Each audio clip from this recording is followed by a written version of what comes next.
하나님을 자랑하고 감사하겠습니다 라는 제목으로 또 하나님의 말씀 도전하도록 하겠습니다. 제가 아내를 처음 만나게 된 것이 후배가 소개시켜줘서 소개팅으로 해서 만났습니다. 그래서 제일 처음 이렇게 딱 만나서 얘기를 주로 어느 학교 나왔느냐, 중고등학교 이런 걸 쭉 물어보지 않습니까? 그러니까 어떻게든 좀 공감대를 형성해 보려고. 사실은 공감대가 그리 많지 않았죠. 서울 토박이었고 저는 지방에서 태어났으니까. 그런데 이제 우연히 아내가 저한테 이거를 물어보더라고요. 첫 번째 만난 그 자리에서 유치원 어디 나왔냐고. 그래서 제가 그랬습니다. 유치원 안 나왔는데요. 그랬더니 아내가 참 불우한 시절을 보내셨군요. 저는 하나도 안 불우했는데요. 저는 행복했어요. 그렇게 얘기를 했습니다. 서울에서 태어나서 유치원 다니는 것이 너무나 당연하고 주변에 있는 친구들, 유치원 안 다니는 친구들이 하나도 없는 제 아내는 유치원을 안 다닌 제가 굉장히 이상하게 느껴졌던 거죠.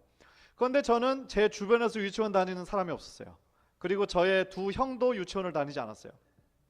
그러니까 저는 아무리 생각해도 유치원 다니는 것이 하나도 부러움의 대상이거나 내가 우리 집은 왜 이렇게 못 살아서 유치원도 안 보내주나 그런 생각조차 못했던 거죠. 그래서 지금 생각해보면 그런 상황이 오히려 더 감사한 거죠. 어차피 학교는 다닐 거고 공부할 건데 왜 유치원부터 다녀야 되나. 산으로 들로 바다로 저는 그렇게 돌아다니면서 놀았으니까 그게 훨씬 좋았다. 그런 어린 시절을 보냈다. 저는 지금도 그렇게 생각을 하거든요. 물론 제 개인적인 생각이에요.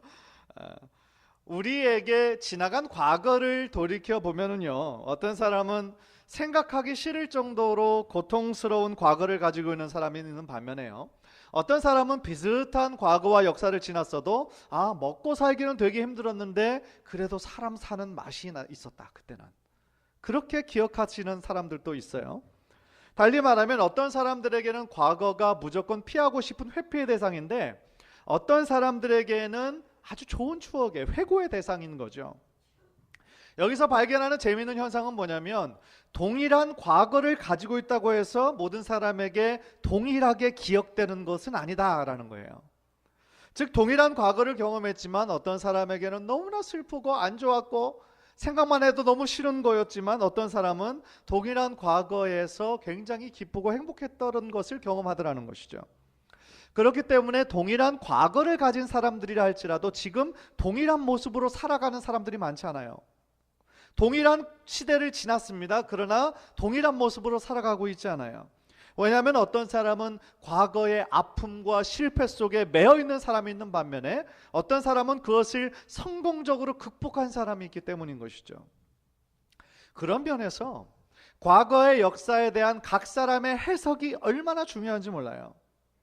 역사에 대한 우리들의 올바른 해석이 없다면 어떻게 될까요? 지나간 과거에서 우리가 어떤 교훈을 얻어내지 못한다면 그 사람은 현재의 삶에서도 여전히 과거의 아픔을 다른 형태로 반복할 것이기 때문에 그래요.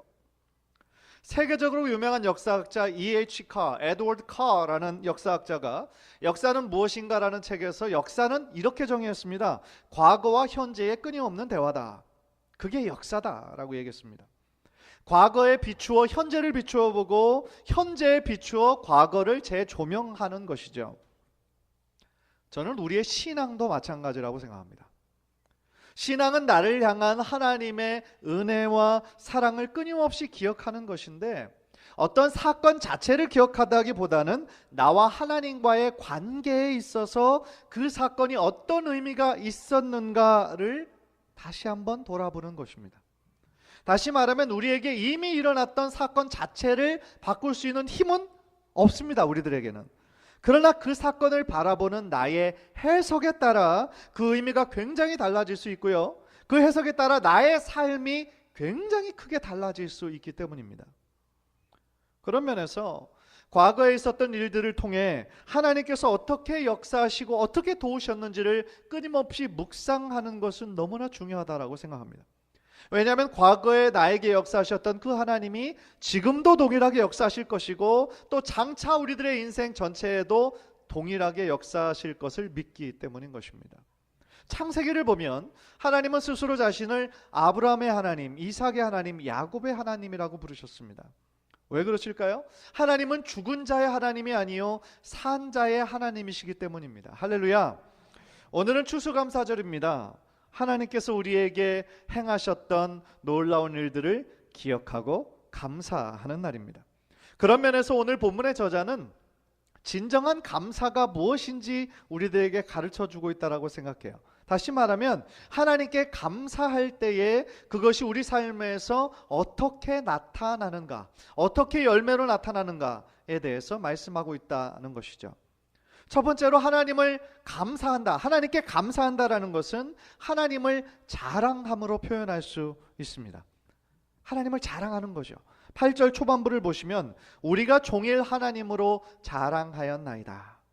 세번역 성경으로 보니까 우리는 하루 종일 하나님을 자랑하고 그랬어요. 여러분 정말 자랑하고 싶은 것이 많으면 어떻게 합니까? 다른 사람들의 눈치도 보지 않고 자랑해요. 어떤 사람들은 이 얘기가 전혀 나올 얘기가 아닌데 문맥에도 없이 그냥 얘기하죠. 대뜸 얘기합니다. 우리 지방의 한 목사님께서 처음으로 이제 할아버지가 되신 거예요. 한 4년 전입니다. 그래서 첫 손주를 보고 너무너무 기쁘고 행복한 거죠.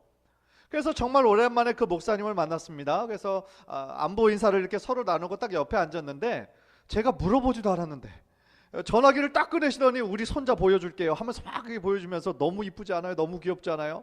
막 보여주시는 거예요. 사실 뭐 여기 계신 할아버지 할머니도 그 마음 아시잖아요. 그죠? 첫 손녀를 낳으면 얼마나 기쁘고 얼마나 자랑하고 싶습니까? 그 마음이 어떤 건지 잘 아실 거예요. 요즘에 페이스북이나 또 다른 SNS를 보면 사실은 그곳에 자기를 이렇게 드러내고 자랑하고 싶어 하는 사람들이 넘쳐나죠. 자기의 자식을 자랑하고 또 자신이 이룬 성취나 어떤 업적을 자랑하고 물론 충분히 이해가 됩니다. 입장 바꿔 생각해 보면 우리도 동일하게 그런 일들을 만났을 때 자랑하고 싶지 않겠어요? 자랑하고 싶죠. 당연하죠.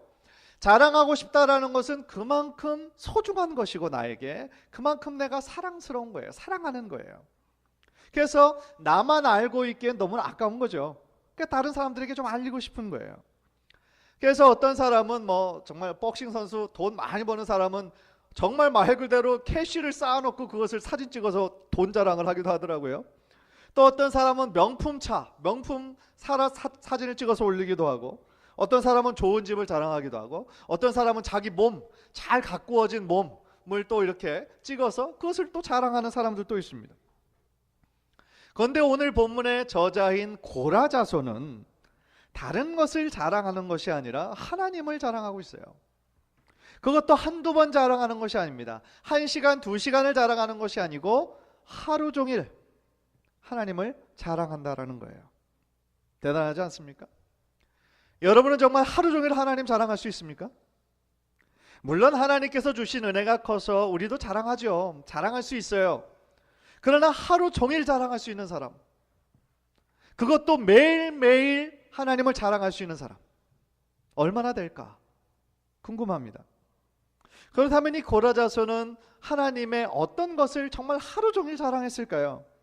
1절부터 쭉 읽어보면요, 이 고라자손은 하나님께서 자신의 민족을 구원해 주신 것을 기억하고 감사하고 있어요.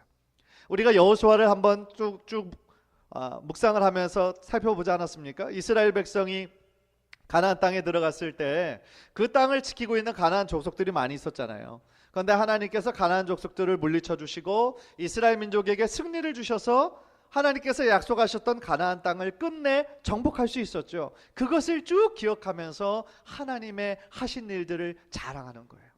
하나님이 얼마나 좋으신 분이신지, 우리에게 승리를 주신 분이 바로 하나님이시다라는 것을 고백하고 있다라는 거죠. 3절을 보시면 그들이 자기 칼로 땅을 얻어 차지함이 아니요 그들의 팔이 그들을 구원함도 아니라 오직 주의 오른손과 주의 팔과 주의 얼굴의 빛으로 하셨으니 주께서 그들을 기뻐하신 까닭이니이다. 얼마나 귀한 고백입니까? 물론 자신들이 그 정복 싸움에 있어서 아무것도 하지 않았다는 뜻은 아니에요. 열심히 싸웠겠죠. 그러나 그 승리의 궁극적인 기원이 바로 하나님께 있다는 거예요. 승리를 주신 분은 하나님이시라는 거죠. 따라서 하나님의 은혜에 감격하고 있는 것이고 그 하나님, 승리의 하나님을 자랑하고 있는 거예요.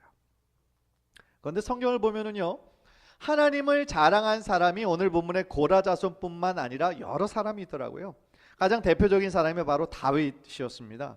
시편 44편 2절 우리 한번 화면을 통해서 다 함께 읽을까요? 시작. 내 영혼이 여호와를 자랑하리니 곤고한 자들이 이를 듣고 기뻐하리로다. 시편 20편 7절도 다 같이 읽죠. 어떤 사람은 병거, 어떤 사람은 말을 의지하나 우리는 여호와 우리 하나님의 이름을 자랑하리로다. 아멘.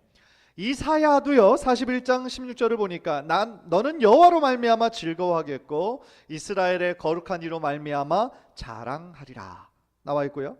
신약에 나오는 사도 바울은 예수 그리스도의 십자가를 자랑했어요. 그러나 내게는 우리 주 예수 그리스도의 십자가 외에 결코 자랑할 것이 없으니. 하나님을 자랑하는 것은 너무나 좋은 일입니다.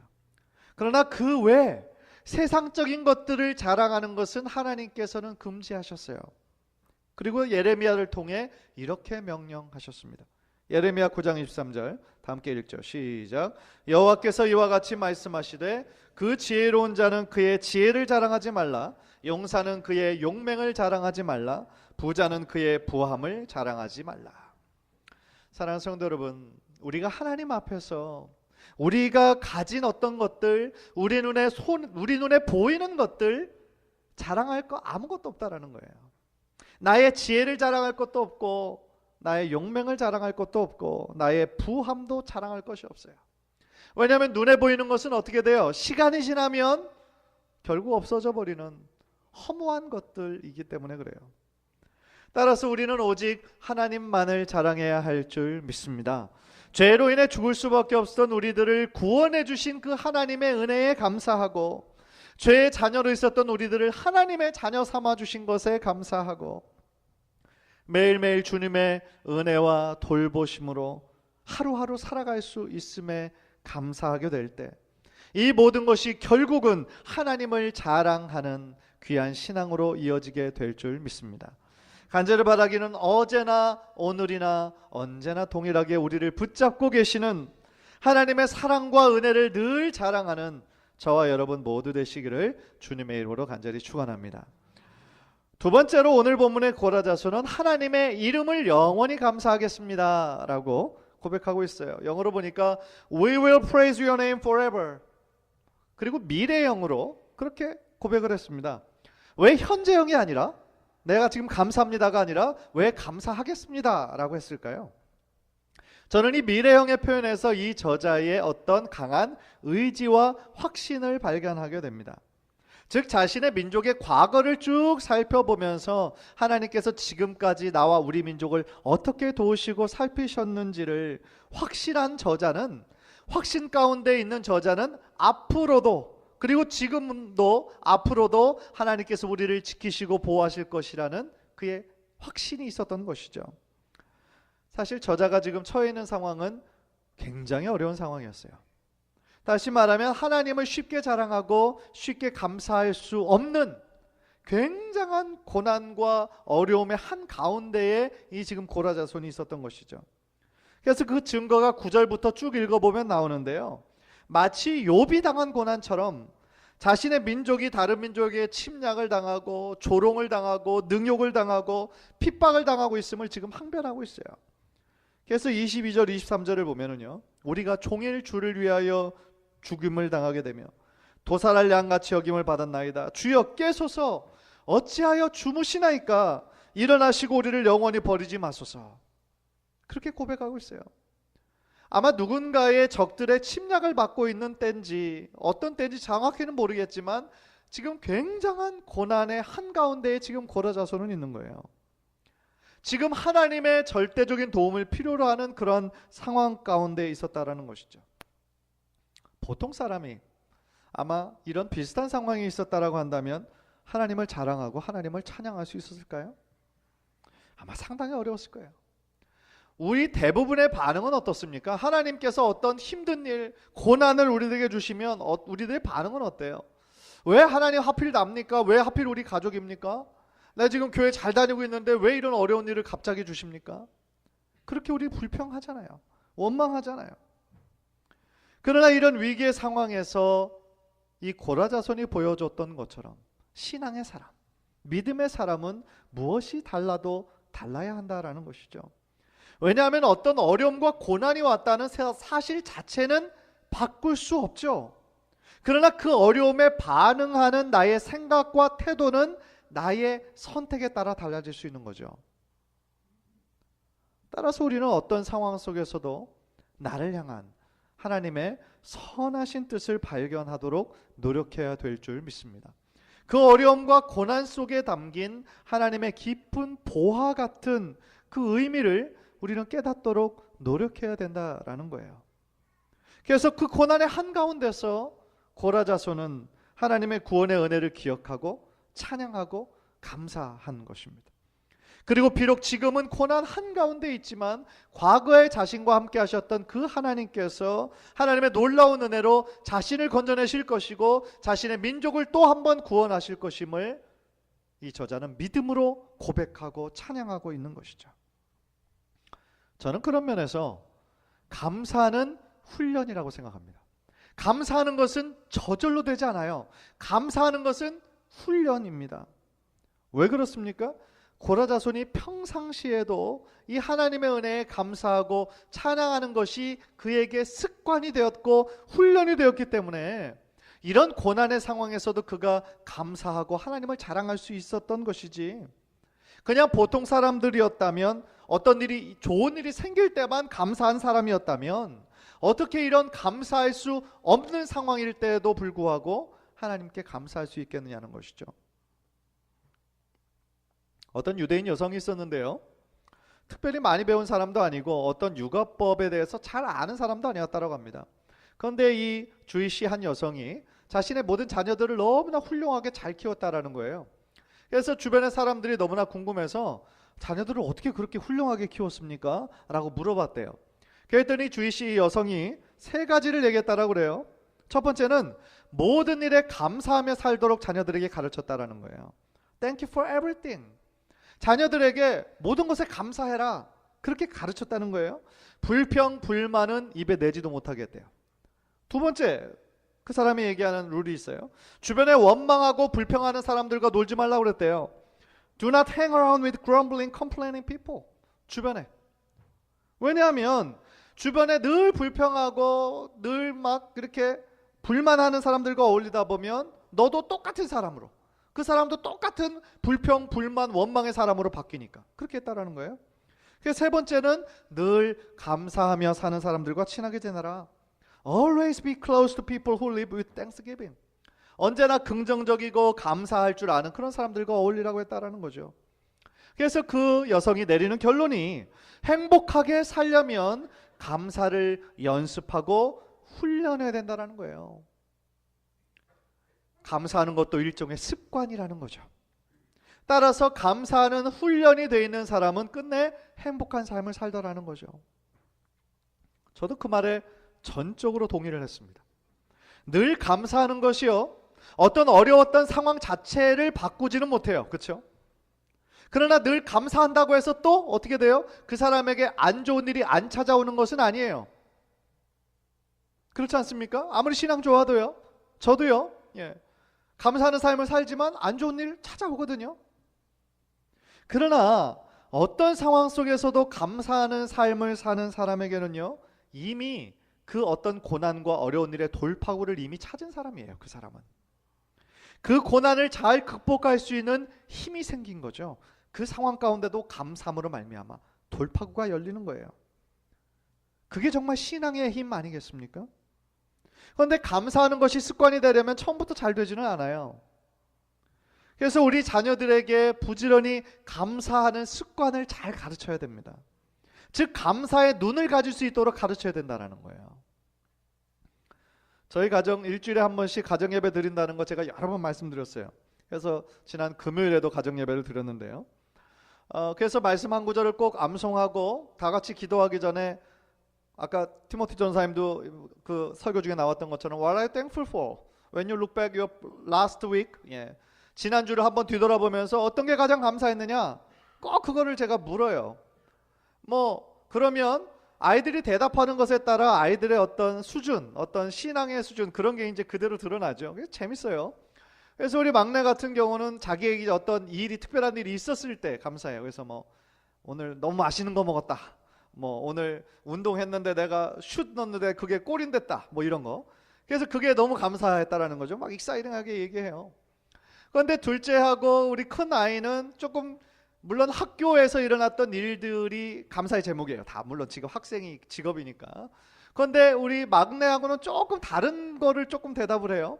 실제적으로 자신에게 일어나지 않는 일들에 대해 대답하는 거예요. 감사하는 거예요. 예를 들어 지난 한 주 동안 우리 가족 아무도 아프지 않았는 거에 대해서 감사하고, 하나님께서 그래도 지난 한 주 되게 힘들었는데 시험도 있고 퀴즈도 있고 여러 개 있었는데 무사히 지나가게 하신 것도 감사하고, 그리고 또 어떤 아이는 함께 온 가족이 모여서 예배 드릴 수 있는 것이 감사하고, 또 어떤 경우는 하나님께서 허락하신 모든 것에 감사한다 이렇게 고백하는 아이도 있어요. 눈에 보이는 것만 감사하는 것이 아니라 눈에 보이지는 않지만 늘 우리와 함께 하시는 하나님의 보호하심, 인도하심에 대해서 감사하는 거죠. 그래서 그런 고백을 들으면 너무 마음이 감사하고 저도 너무 기뻐요. 아이들처럼 너무 어리게만 생각했는데 우리 아이들이 거의 수준이 이제 거의 어른 수준이구나 그런 생각도 하게 되고요. 사랑하는 성도 여러분, 추수감사 주일입니다. 여러분은 정말 무엇이 가장 감사합니까? 지난 한 해 동안 무엇이 제일 감사하셨습니까? 저는 여러분 한 분 한 분이 감사의 사람이 되시기를 주님의 이름으로 간절히 축복합니다. 어떤 상황 속에서도 감사하는 것이 여러분의 습관이 되기를 주님의 이름으로 축복합니다. 감사의 눈을 뜨고요, 어떤 상황 속에서도 감사하는 사람이 될 때에 그 사람이야말로 하나님의 놀라운 축복의 사람이 될 줄 믿습니다. 간절히 바라기는 오늘 본문에 나온 고라 자손처럼 우리 평생에 하나님을 자랑하고 하나님께 감사하는 축복의 사람 모두 되시기를 주님의 이름으로 간절히 축원합니다. 우리 한번 기도하겠습니다.